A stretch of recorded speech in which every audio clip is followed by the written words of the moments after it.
And we're back in Nye County. Tom Gibson, Chuck Augustin, and we're actually ranting right now about government waste, government salaries. And at the break, Chuck and I were also discussing that the biggest favor that your commissioners could do for you is to not give anybody any money and instead start cutting back. And if they did that, then the guy next to you is not going to say, "Hey, I didn't get one. I didn't get a raise. You got a raise." Oh, no, if they're all working for the county, they all want COLAs, right? And everybody wants a raise from this person to this person to this person because that's only fair, right? Because why should we give a raise to one department but not the other? And so when they get those COLA raises, all of a sudden they're getting more and more money. But guess who's not getting the COLA? The common man, the person that doesn't work for the government. Right. Amy, we got you on the line. What do you think of all this? I'm going to kind of revert back to the original topic, and that was Butch Borowski's effort to help the veterans with that $65,000. I was watching the commissioners meeting where he specifically outlined how that was going to take place and that it would roll over each year and not go back into the general fund. And I agreed with him, and I'll tell you why. Some years they don't use hardly any, and that was the example put up, for information on this fund. Well, they don't use very much every year, so there's going to be surplus, and we're doing them a favor by giving them that much. Well, one year they may not need it, the next year they might need it and more. So I agreed with him on leaving that fund alone. And today, this is on topic. Today I was at the meeting, because they had a few items, but the one item was on pay raises for the commissioners. Now, this is how the unions operate around here, and I think they're breaking our backs. Our commissioners were offered what? I got a clip of that coming up, so I know what you're talking about. Go ahead. Okay, go. The commissioners were offered a raise today of $62 a month. And that meant that the union would get around $300,000 just for them saying, yes, we'll take that raise. The union would get that much money just to give them a raise, which is ridiculous. And I'm wondering if we have 5 unions that are in there arbitrating these salaries, how much money are these unions really making off of us? And, there's got to be something done to put a stop to that. It's outrageous. And then the purchase of the golf course. They've got extra money. So instead of keeping it there for topics or, subjects that are things that we need in the county, like a program for the kids or Meals on Wheels or, something that we need for this community, they can't wait to spend that money. And they put a bid on that defunct golf course for $650,000 today. It was $995,000. So the waste just goes on. It's not just in salaries. It's in the idea, burning a hole in your pocket. You've got $1 and you can't wait to spend it. Maybe it makes them feel important. I don't know what the answer is. But those are just things that happen today. And we go through this every year. So anyway, I can't wait to see the Borowski tape, but I wanted to call in and put those two things on the table, and I'll be listening and catch that tape. Okay, Amy, thanks. Mm-hmm. What Amy was talking about was a cost of living adjustment that the commissioners turned down. If they had accepted, it would have meant $60-something bucks a month for them, but because of the collective bargaining agreements that the unions have done over the years with these various government people, in particular the commissioners, one of the rules is if the commissioners get a cost of living adjustment, then everyone in government has to get one. And that would have worked out to, I think, $375,000 bucks. So we got a phone call right now, but in a few seconds after the phone call, we're going to run a tape, and it's basically the union representative for, I think, the biggest union of government employees in Nye County. And he's arguing trying to justify the cost of living increase. In other words, he wanted the commissioners to accept it so that his people would get the money. So we'll play that clip in a few minutes. First, we got the flag man on the line. Yeah, I've been trying to get through, and you guys, the line has been pretty busy. You know, you guys are talking, and people are calling in, and you put them on hold. Anyway, your points are exceptional tonight. I would like to know what the salaries are getting. How is it when the flag man runs for $1 a year, he doesn't get enough votes to become sheriff? You know what I mean? $1 a year. When people ask me, they say, how can you live on $1 a year? I says, it's budgeting.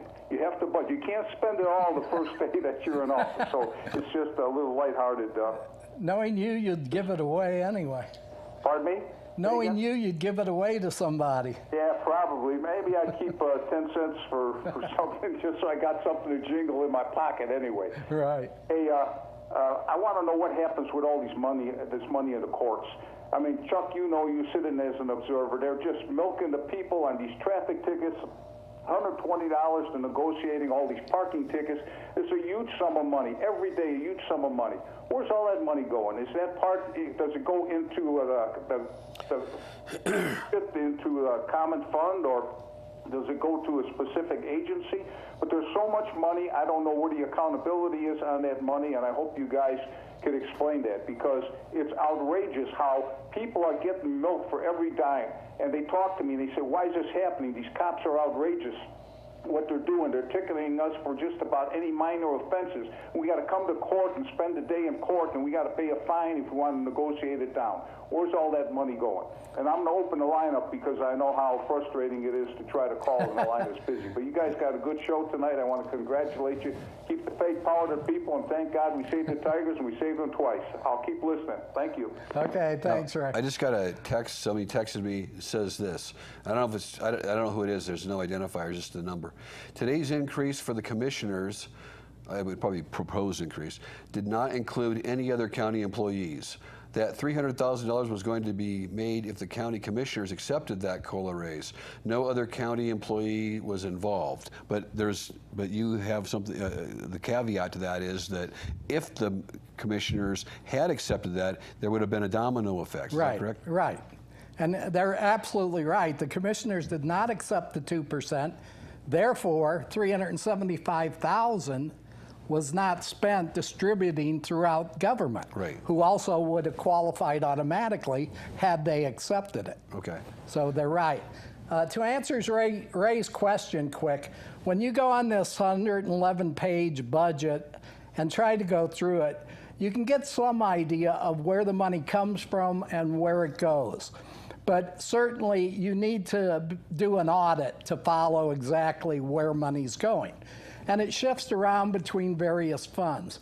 The revenue stream is taxes, it's fees, it's fines at the courts, the traffic tickets portions go here, portions go up to the Supreme Court of Nevada, et cetera. So to answer your question is, yes, some of the money, as I believe I've read on various parts of the budget, does go from the traffic ticket to the general fund. But to say how much and all that, it's impossible to do through the information. I'd have to sit down and do an audit, basically, with the comptroller. So, okay, Noah, before we get another call, can we show that clip? Now, this is the union representative trying to justify the COLA increase. There we go. Adam Levine for the NCEA. The employees of the NCEA have not had a cost of living adjustment since July of 2008, in 9 years. When the financial crisis hit this county, the employees of the NCEA said, we're going to do our part. We are going to agree to remain wages flat, and took furloughs in order to help the county out. The agreement that was negotiated, that was just the subject of comments, we had a commissioner in all of those negotiating sessions. Commissioner Carbone was there to negotiate that. And what happened was, we believed that the county had money to grant cost of living raises. The county said, no, we don't. And so we said, okay, Fair is fair. We're going to join ourselves at the hip to the elected officials. Elected officials should not get raises if the working men and women who haven't had a COLA since 2008 are not going to get any additional money. The statute says that you must grant the statutory raises unless you don't have the financial ability to do it. And then individual elected officials may elect not to accept the raise. Ms. Bello may say, you know what, I don't need it, I don't want it, I don't deserve it. For whatever reason, she may decline it, and the commissioners may decline it.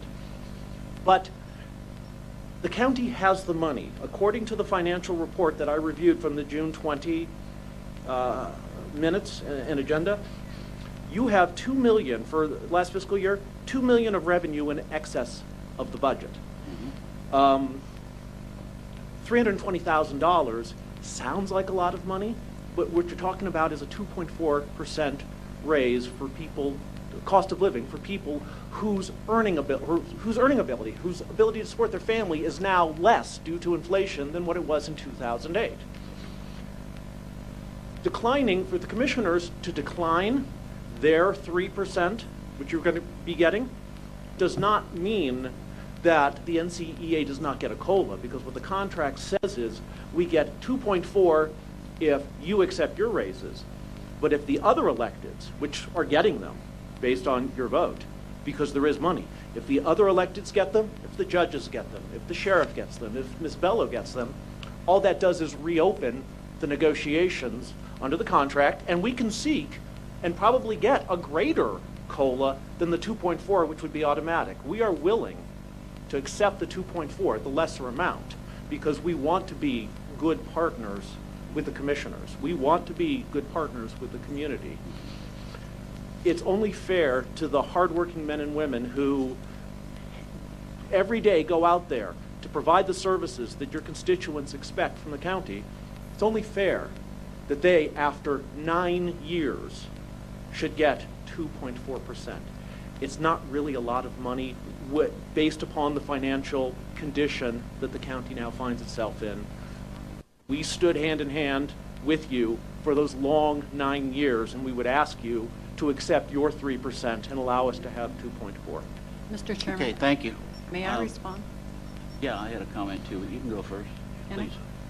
I need to point out to you that our employees, everybody who works for us, they do get step increases. They get step increases all the time. They have not been without them for 9 years. However, sir, I have been without a raise for 9 years. And I think you should accept one now. Not when it's going to cost this county $325,000 in order to get me $62.50. Thank you. Thank you. I'll ask my husband. Thank you, Commissioner Wickman. My comment here is, I couldn't have been more gushing or more appreciative of our employees.